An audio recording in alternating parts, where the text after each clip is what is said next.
کہ اتنا جانتا ہے کہ وہ صحیح عقیدہ بیان کرنے والے کو چند مثالوں سے لاجواب کر سکتا ہے۔ عزیز بھائیوں، یہ منطقی اور فلسفی اور عقلی دلائل دنیا میں اتنے مضبوط ہو چکے ہیں کہ اگر کسی کے پاس کوئی منطقی، فلسفی اور عقلی دلیل موجود ہے تو وہ اپنی اس عقلی دلیل کے سامنے قرآن و سنت کی دلیل کو کمزور سمجھتا ہے۔ یہ ایک خاص اہم بات ہے۔ اسلام کسی کی عقلی دلائل کا محتاج نہیں، اسلام کسی کی فلسفی اور منطقی باتوں کا محتاج نہیں، بلکہ قرآن اور حدیث یہ عام فہم اور پوری دنیا کے مسلمانوں کے لیے آسان ترین کلام ہے، جس کو سمجھنے کے لیے لوگوں نے اتنی پابندی لگائی ہے، اتنی سختی کی ہے کہ لوگوں نے اس کو سیکھنا اور پڑھنا اور سمجھنا ہی چھوڑ دی ہے۔ آج یہی وجہ ہے کہ ہر گھر میں ہر چیز کا مطالعہ کیا جاتا ہے۔ اب تو خیر پہلے گھروں میں یہ قصے، کہانیاں، یہ دنیاوی کہانیاں اور یہ رسالے بہت عام چیزیں نظر آتی تھیں، اخبارات۔ اب تو ان ساری چیزوں کو ایک ہی چیز میں جمع کر دیا گیا ہے، اور وہ ہے موبائل، کہ جس کے پاس موبائل ہے اس کے پاس اخبار بھی ہے، اس کے پاس رسالہ بھی ہے، اس کے پاس دنیاوی تمام علوم اور فنون ہے، سب کچھ موجود ہے۔ وہ اسی میں سب کچھ سیکھتا ہے، سب کچھ سمجھتا ہے، سب کچھ لیتا ہے۔ لیکن عزیز بھائیوں، اصل جو انسان کے لیے رہنمائی کے لیے چیز ہے کائنات میں، وہ صرف اور صرف قرآن و حدیث ہے۔ اس پر غور و فکر کیجئے۔ ہر چیز ہمارے گھر میں موجود ہے، لیکن کبھی نہ خود بیٹھ کے ہم نے قرآن کو ترجمے کے ساتھ سیکھا ہے، نہ بچیوں کو سکھانے کی کوشش کی ہے، نہ بچوں کو پڑھانے کی کوشش کی ہے۔ عزیز بھائیوں، رسول اللہ صلی اللہ علیہ وسلم نے تو اسی لیے فرمایا تھا کہ وہ شخص مردہ ہے اور وہ گھر قبرستان ہے جس میں قرآن نہیں ہے۔ آج کتنے دل مردہ ہیں، اور نبی علیہ السلام نے دوسری حدیث میں فرمایا تھا کہ زیادہ فضول گپے لگا کر نہ ہنسو، زیادہ کہہ کے نہ لگاؤ۔ جو کچھ میں جانتا ہوں اگر تمہیں پتہ چل جائے، جو کچھ معراج کے موقع پر میں نے جہنم کے نظارے کیے ہیں، جہنم کا جو ہولناکیوں کو میں نے مناظر کو دیکھا ہے، اگر تمہیں پتہ چل جائے تو آپ نے فرمایا تم ہنسنا بھول جاؤ گے اور صرف روتے رہو گے۔ اور آپ نے فرمایا کہ زیادہ نہ ہنسو، زیادہ ہنسنے سے، کہتا لگانے سے دل مردہ ہو جاتا ہے۔ اور نبی علیہ السلام نے اسی لیے صحابہ کرام کو سب سے زیادہ، آپ نے اگر کسی چیز پر زور دیا ہے تو وہ اسلام کی تعلیمات کو سیکھنے پر زور دیا ہے، کیونکہ مسلمان ہونے کے بعد، مسلمان بننے کے لیے، حقیقی مسلمان بننے کے لیے اور اسلام کی اس لذت اور مٹھاس کو پانے کے لیے ضروری ہے کہ ہمیں قرآن و سنت کی تعلیمات اور احکامات کو سیکھنا چاہیے۔ بہت سارے ایسے عقائد ہیں دنیا میں پھیلے ہوئے ان میں سے ایک عقیدہ یہ وحدت الوجود والا ہے۔ وحدت الوجود کا کیا معنی ہے؟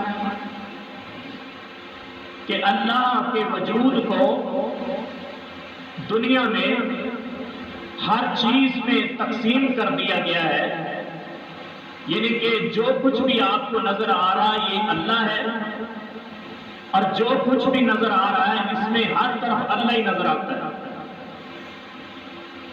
اس تفصیل کو میں سمجھانا چاہوں گا کہ قرآن و سنت کی اس میں کیا تعلیمات ہے اور ہمارے معاشرے میں اس عقیدے کی کیا حقیقت ہے۔ اللہ رب العزت نے قرآن پاک میں جگہ جگہ اعلان فرمایا ہے۔ سورۃ الاعراف کی آیت نمبر 54 کے اندر اللہ نے فرمایا ان ربکم اللہ الذی خلق السماوات والارض فی ستۃ ایام ثم استوى علی العرش۔ فرمایا کہ تمہارا رب وہ ہے، خالق اور مالک وہ ہے جس نے آسمانوں کو اور زمینوں کو فی ستۃ ایام 6 دنوں میں پیدا فرمایا۔ ثم استوى علی العرش، پھر اللہ عرش پر مستوی ہو گیا۔ ہمیشہ ہمیشہ کے لیے اللہ عرش پر مستوی ہو چکا ہے۔ یہ سورۃ الاعراف کی آیت ہے۔ دوسری آیت سورۃ یونس کے اندر اللہ رب العزت نے فرمایا ان ربکم اللہ الذی خلق السماوات والارض فی ستۃ ایام ثم استوى علی العرش یدبر الامر۔ اللہ نے فرمایا کہ لوگوں تمہارا رب اور پروردگار وہ ہے کہ جس نے زمین و آسمانوں کو 6 دنوں میں تیار فرمایا، پھر وہ خالق اور مالک رحمان عرش پر مستوی ہوا۔ یدبر الامر، وہیں سے اللہ اپنے تمام دنیا کے تدابیر کو اور احکامات کو، ہر کام کی تدبیر کو اللہ رب العزت سر انجام دیتا ہے۔ اور تیسرے مقام سورۃ رعد کے اندر اللہ رب العزت نے فرمایا اللہ الذی رفع السماوات بغیر عمد ترونها ثم استوى علی العرش وسخر الشمس والقمر۔ تمہارا پروردگار وہ ہے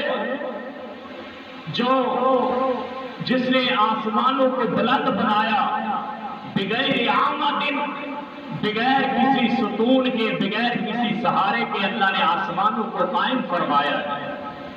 ترونہا، جسے تم دیکھ رہے ہو، کہیں تمہیں اس کے نیچے کوئی نظر آتا ہے، کوئی ستون، کوئی نیچے سے سہارا نظر آتا ہے؟ ثم استوى علی العرش، پھر اللہ عرش پر مستوی ہوا۔ وسخر الشمس والقمر، اور اللہ نے یہ سورج اور چاند کو مسخر کر دیا۔ یہ اسی کے حکم سے چلتے ہیں، اسی کے حکم سے یہ اپنی اپنی ڈیوٹی سر انجام دے رہے ہیں۔ اور اسی طرح اللہ رب العزت نے چوتھے نمبر پر سورۃ طٰہٰ کے اندر فرمایا الرحمن علی العرش استویٰ۔ رحمان وہ ہے کہ جو عرش پر مستوی ہے۔ یہ کیوں کہا؟ اس لیے کہا کہ لوگوں نے رحمان کو زمین پر سمجھا کہ رحمان زمین پر ہے۔ اللہ نے بار بار فرمایا کہ مجھے آسمانوں سے نیچے نہ سمجھو، مجھے ستاروں سے نیچے نہ سمجھو، مجھے چاند سورج کے نیچے نہ سمجھو، مجھے مخلوق میں نہ سمجھو۔ اے بیت اللہ کو بتوں سے بھرنے والوں، اے ان پتھروں کی مورتیوں میں خدا سمجھنے والوں، یا خدا کی پاور اور طاقت اور صفات کو سمجھنے والوں، ان پتھروں کی مورتیوں میں خدا نہ سمجھو۔ اے درختوں، شجروں، حجروں، قبروں میں خدا کی طاقت اور پاور کو سمجھنے والوں، اللہ کی صفات کو سمجھنے والوں، اس میں اللہ کی صفات کو نہ سمجھو، بلکہ اللہ اپنی طاقت اور قوت کے ساتھ اللہ اپنی قدرت کے ساتھ، علم کے ساتھ ہر جگہ پر کنٹرول کیے ہوئے ہے، ہر چیز اللہ کے کنٹرول میں ہے، ہر چیز اللہ کے اختیار میں ہے، لیکن اللہ خود ان ساری چیزوں سے بلند و بالا ہے۔ اللہ اکبر، اللہ سب سے بڑا ہے، سبحان ربی الاعلی، اللہ سب سے اعلیٰ ہے، بلند و بالا ہے، اللہ سے آگے کوئی چیز نہیں ہے، اللہ سے اوپر کوئی چیز نہیں ہے، وہ انتہا ہے۔ وہاں تو اللہ نے اپنے نیچے کائنات کے آخری محبوب پیغمبر کے لیے بھی اگر کوئی اپنی ذات کے پاس انتہا سمجھی ہے تو وہ سدرۃ المنتہا تک سمجھی ہے۔ سدرۃ المنتہا یعنی جہاں پر ساری کائنات کی انتہا ہوتی ہے، وہاں سے میرے اللہ کی ابتدا ہوتی ہے۔ اللہ تو رحمان عرش سے بھی عرش پر مستوی ہے اور سب سے بلند و بالا ہے۔ اور چھٹے نمبر 5ویں نمبر پر سورۃ الفرقان کے اندر اللہ رب العزت نے فرمایا الذی خلق السماوات والارض وما بینہما فی ستۃ ایام ثم استوی علی العرش الرحمن فاسأل بہ خبیرا۔ اللہ رب العزت نے فرمایا کہ رحمان وہ ذات ہے جس نے آسمانوں کو اور زمینوں کو پیدا کیا، اور جو کچھ اس میں تمہیں نظر آ رہا ہے یہ سب کچھ اللہ نے 6 دنوں میں پیدا فرمایا۔ 6 دنوں میں اللہ نے پیدا فرمایا۔ عزیز بھائیو، ثم استوی علی العرش، پھر اللہ عرش پر مستوی ہوا۔ اللہ نے عرش پر اپنا ٹھکانہ بنایا، عرش پر مستوی ہوا۔ الرحمن فاسأل بہ خبیرا، اللہ رب العزت نے فرمایا کہ رحمان کے بارے میں کسی قسم کی اگر کوئی سوال ہو، کچھ پوچھنا ہو تو اس رب سے پوچھو، اس رب کے بعد نبی سے پوچھو جو رحمان کی خبر رکھنے والا نبی ہے کہ رحمان کہاں ہے۔ میرے بھائیو، ہمیں پوری دنیا میں سب سے عظیم ذات اور سب سے عظیم ہستی اللہ کی ذات ہے، لیکن اسی ذات نے اس پوری کائنات کو پیدا کیا ہے، لیکن اسی ذات کو سب سے زیادہ لوگوں نے بھلا دیا، اسی کو پہچاننے سے لوگ غافل ہیں۔ ساری کائنات رحمان نے بنائی ہے، ہر چیز کو رحمان نے بنایا ہے، لیکن اسی رحمان کو اس مخلوق نے بھلا دیا ہے۔ اسی رحمان کے ساتھ مخلوق نے اپنا رشتہ کمزور کر لیا ہے۔ اور دیکھیے کہ اللہ رب العزت ہر چیز سے بلند ہے۔ اگر اللہ زمین پر موجود ہے تو پھر نبی کو معراج کروانے کا کیا مقصد ہے؟ اللہ نے اپنے محبوب نبی کو معراج کروائی ہے، سب کو علم ہے۔ اللہ نے آسمانوں سے جبرائیل کو بھیجا ہے اور بیت المقدس میں تمام نبیوں کی آخری نبی سے امامت کروائی ہے۔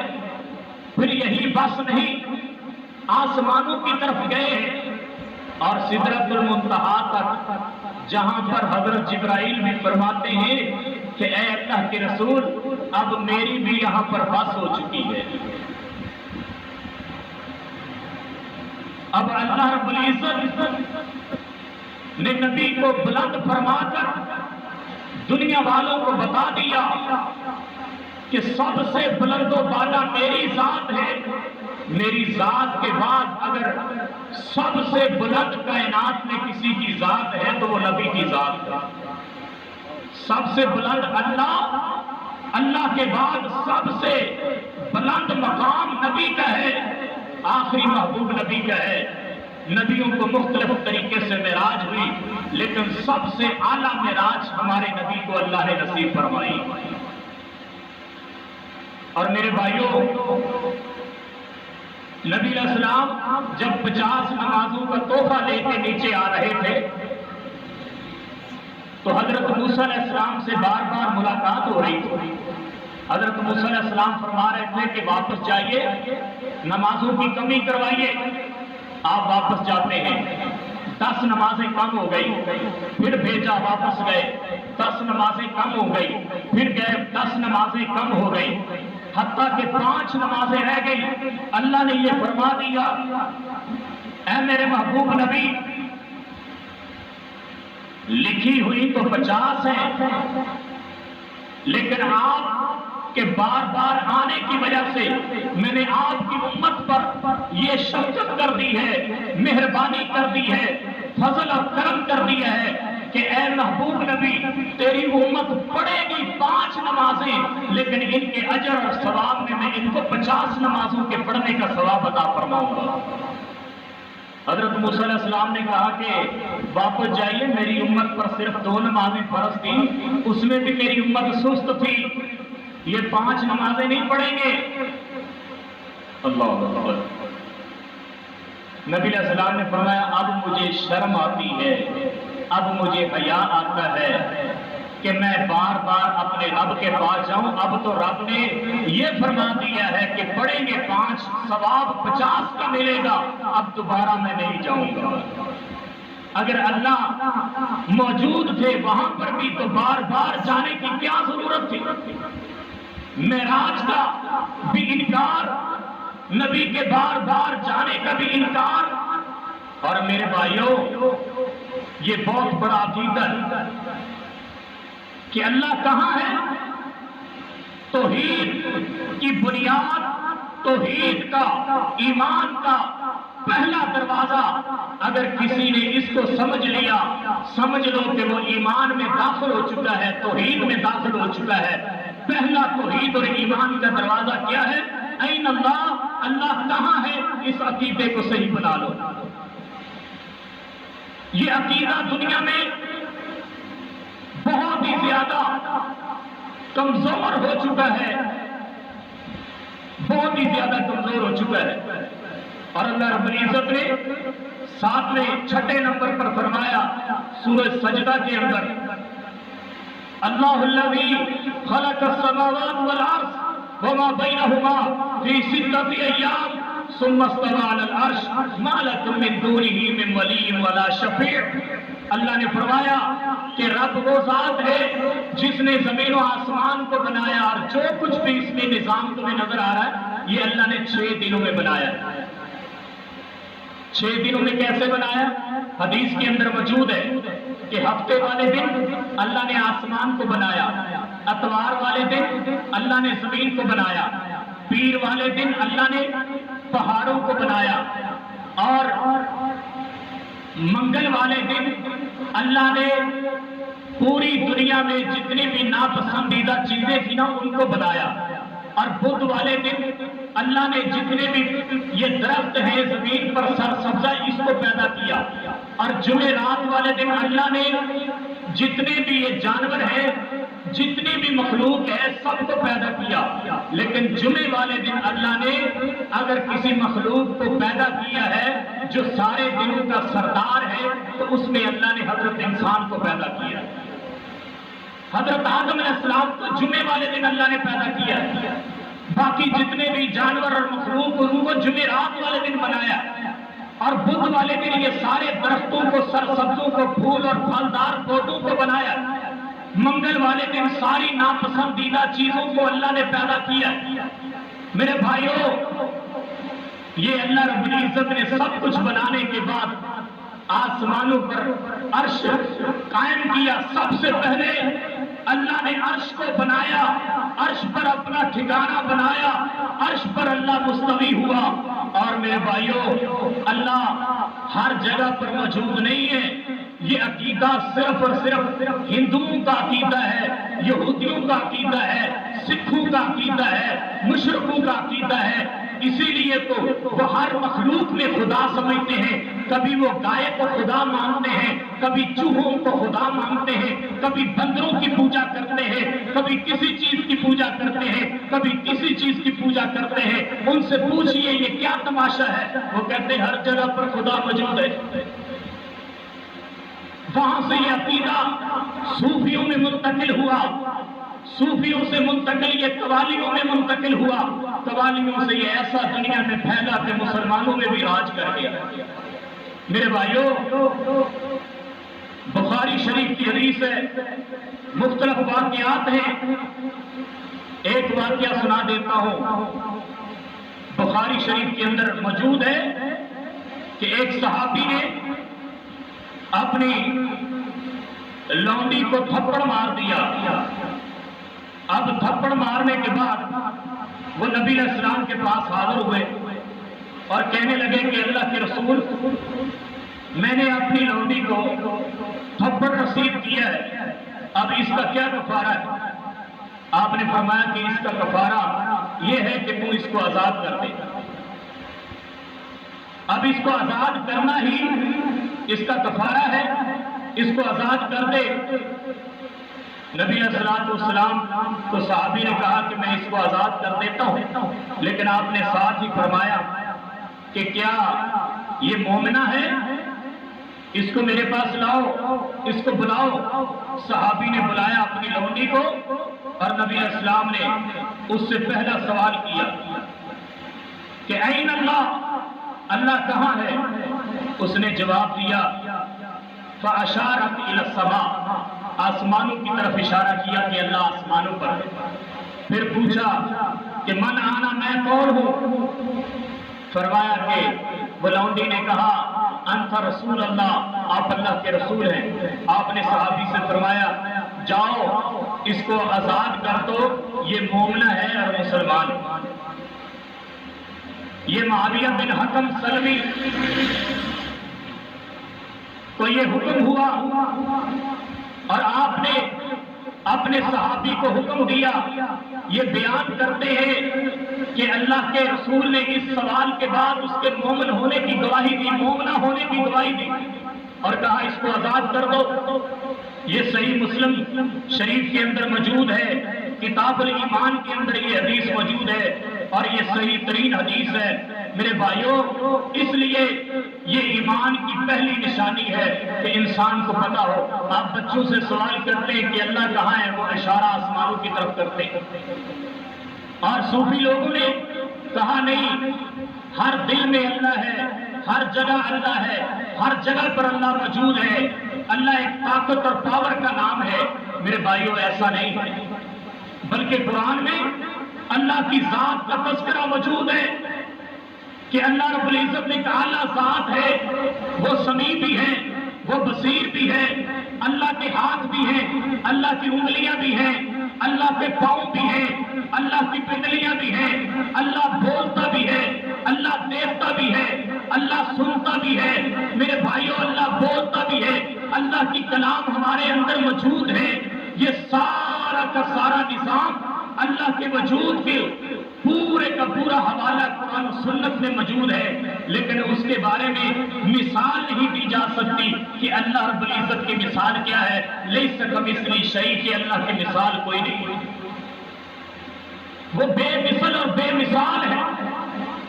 نبی علیہ السلام نے فرمایا کہ پوری مخلوق کے دل اللہ کی ان 2 انگلیوں پر ہے.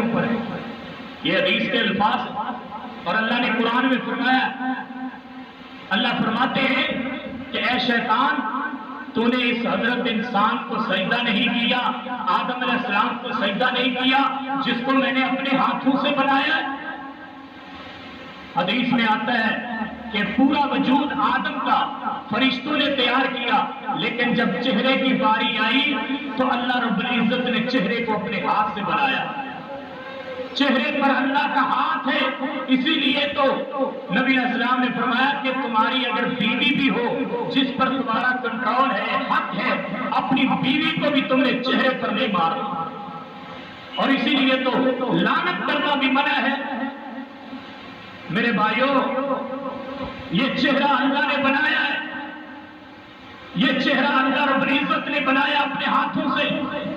اور اسی طرح حدیث کے اندر موجود ہے قیامت کے دن اللہ جہنم سے پوچھیں گے کیا تو بھر گئی ہے؟ وہ کہے گی حل من مزید اور ہے، تو اللہ دے، اللہ بلا کر اپنا پاؤں جہنم کے منہ پر رکھے گا، وہ کہے گی کب کب، بس بس۔ اور اسی طرح قرآن میں آتا ہے کہ اللہ رب العزت قیامت کے دن اپنی پنڈلی سے جب وہ نورانی پردے ہٹائیں گے، جتنے بھی دنیا میں اللہ کو سجدہ کرنے والے وہ سارے سجدے میں چلے جائیں گے، مگر جو دنیا میں نماز نہیں پڑھتے تھے، اللہ کو سجدہ نہیں کرتے تھے، وہ سجدہ کرنے کی کوشش بھی کریں گے تو سجدہ نہیں کر سکیں گے، وہ وہاں پر ظاہر ہو جائیں گے۔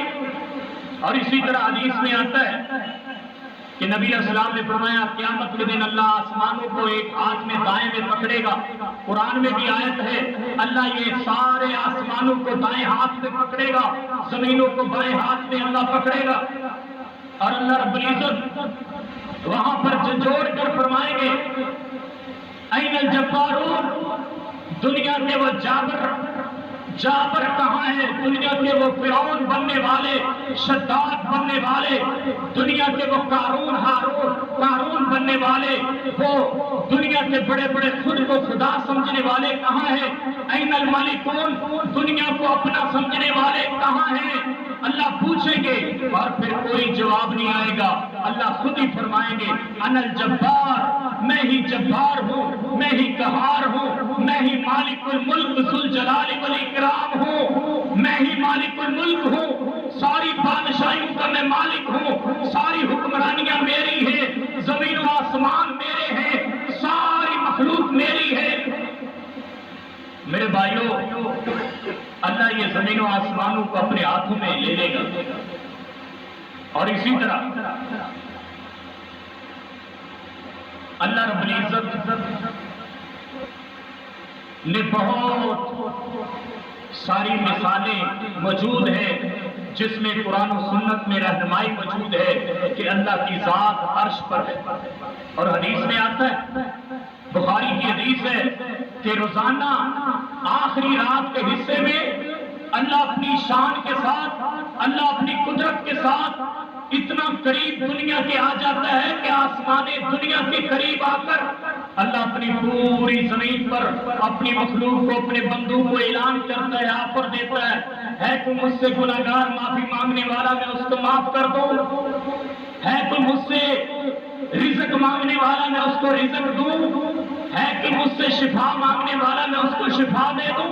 یہ تین چیزوں کی اللہ آفر دیتا ہے، تین چیزوں کا اللہ اعلان کرتا ہے۔ میرے بھائیوں، یہ بخاری کی حدیث ہے، اگر اللہ نیچے موجود ہے تو پھر پہلے آسمان کے پاس کہاں سے اللہ آتا ہے؟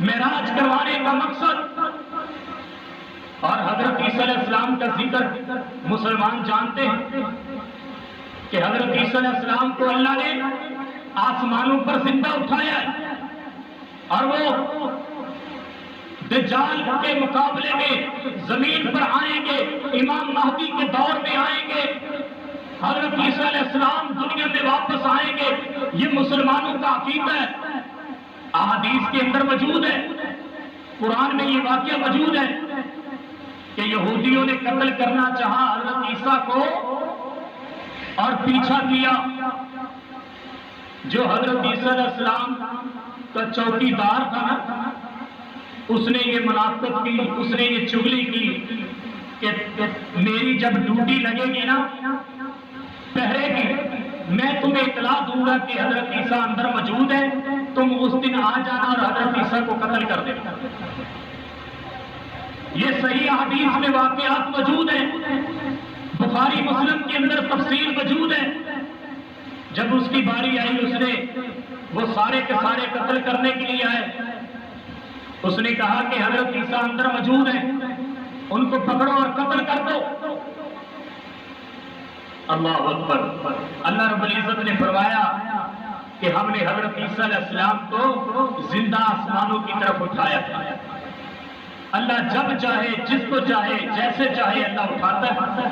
ہمارے نبی کو اللہ نے حالت بیداری میں پوری ہوش و حواس کے ساتھ، اپنی قدرت کے ساتھ اللہ نے اپنی برات بھیج کر معراج کے لیے اللہ کے نبی کو آسمانوں پر اللہ نے اٹھایا ہے، اور اسی طرح حضرت عیسیٰ علیہ السلام کو اللہ نے زندہ آسمانوں پر اٹھایا ہے.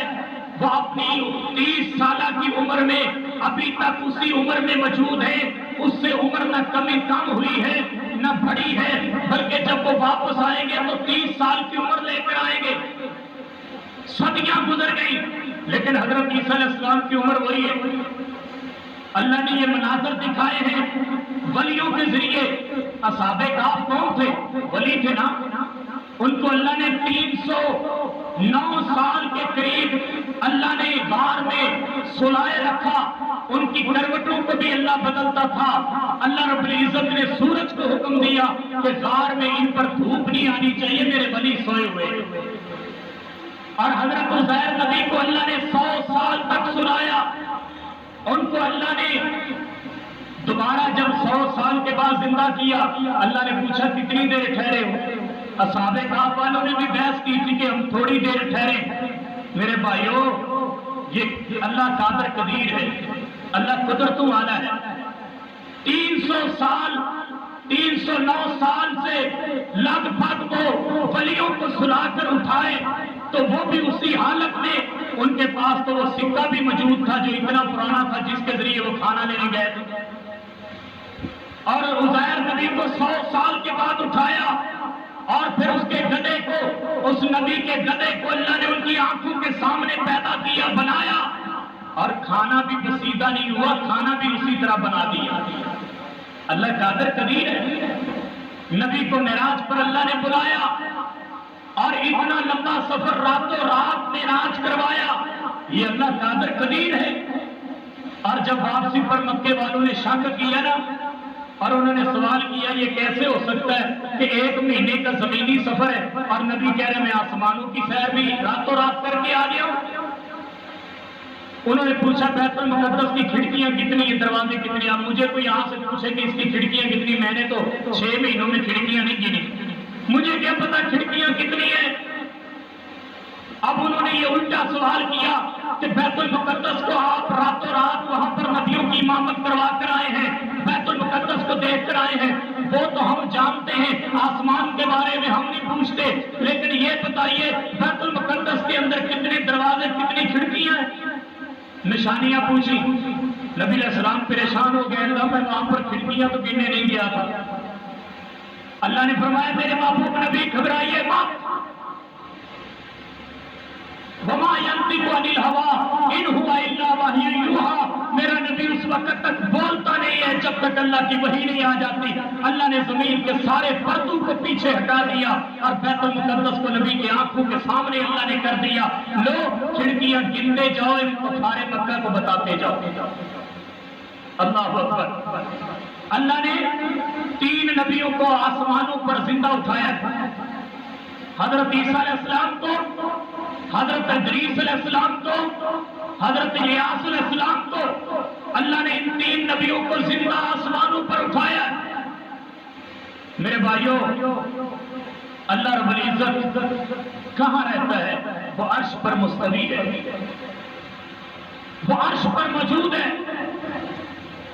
اور اللہ رب العزت سے جب بھی آپ دعا کرتے ہیں تو کیسے دعا کرتے ہیں؟ یہ تو ایک عام مثال ہے نا، دعا اسی طرح کرتے ہیں، سارے لوگ اس طرح کرتے ہیں. کیونکہ اللہ کہاں ہے؟ اللہ آسمان پر ہے، اللہ اوپر ہے. اگر ہمارے پاس نیچے ہے تو پھر دعا اس طرح ہاتھ کر کے مانگو کہ اللہ تو کہاں بیٹھا ہوا ہے، کس میں، اس میں، مجھ میں، کس میں؟ ایسا نہیں ہے. لوگ کہتے ہیں کہ صرف مومن کے دل میں اللہ رہتا ہے. یہ عقیدہ غلط ہے. مومن سے بھی گناہ ہو سکتا ہے، مومن سے بھی غلطی ہو سکتی ہے، مومن سے بھی زنا ہو سکتا ہے. میرے بھائیوں، مسلمان اور مومن کلمہ پڑھنے والے چوری نہیں کرتے، غلطیاں قتل نہیں کرتے. یہ سارے کے سارے معاملات موجود ہیں کہ اللہ مومنوں کے دلوں میں اگر رہتا ہے تو یہ گناہوں کے معاملے میں اگر چلے جائیں، آزمائش میں پھنس جائیں تو پھر کیا ہوگا؟ میرے بھائیوں، یہ عقیدہ انتہائی غلط ہے. یہ عقیدہ اپنا درست کر لو کہ اللہ کہاں ہے؟ صرف اور صرف اللہ عرش پر. اللہ عرش کے اوپر مستوی ہے. اللہ زمین پر پہلے پانی پر رہتا تھا، حدیث کے لفظ ہیں اللہ کا عرش سمندر میں تھا، یہ ساری زمین نہیں تھی، پانی ہی پانی تھا۔ میرے بھائیوں، اللہ رب العزت نے یہ سارا کچھ بعد میں پیدا کیا ہے، اور اللہ نے اپنا عرش مستوی کیا، اپنے عرش پر اللہ ہمیشہ کے لیے مستوی ہوا ہے۔ اس لیے یہ اپنا عقیدہ بنا لو کہ اللہ زمین پر ہر جگہ پر موجود نہیں ہے، بلکہ اللہ کی قدرت، اللہ کی پاور، اللہ کا علم ہر جگہ پر موجود ہے۔ بعض لوگ کہتے ہیں اللہ شارع کے قریب ہے، اور بھائی اللہ تو دل میں رہتا ہے، اب آپ نے قرآن کی آیت سنا دی ہے کہ اللہ شارع کے قریب ہے، پہلے دل میں ہے پھر شارع میں ہے۔ بعض لوگوں نے تو یہ عجیب کہ ستاروں میں بھی اللہ ہے، چاند میں بھی اللہ ہے، پھولوں میں بھی اللہ ہے، یہ درختوں میں بھی اللہ ہے، یہ پوری کائنات میں جو کچھ نظر آ رہا ہے یہ اللہ کی صورت ہے۔ ایسا نہیں، ایسا بالکل ہرگز نہیں ہے میرے بھائیوں۔ اس لیے مومن اور مسلمان کا یہ عقیدہ ہے کہ اللہ صرف اور صرف اللہ عرش پر ہے، اور اللہ اپنی شان اور مثال، اپنی مثل آپ مثال، اللہ لیس کمثلہ شیء، دنیا سے بے مثال ہمارے تصورات سے بھی ہٹ کر اللہ اپنی قدرت کے ساتھ، اللہ اپنی شان و شوکت کے ساتھ آسمانوں پر عرش پر مستوی ہے۔ اللہ پاک سے دعا ہے کہ اللہ پاک مجھے اور آپ کو قرآن و سنت کے مطابق یہ صحیح عقیدہ اپنانے کی توفیق عطا فرمائے۔ اللہ رب العزت اپنی شان اور اپنی عظمت کے ساتھ جہاں اللہ مستوی ہے، اللہ ہمیں اسی عقیدے پر قائم اور دائم فرمائے۔ اللہ پاک سے دعا ہے کہ جو سنا سنایا اللہ عمل کرنے کی توفیق عطا فرمائے۔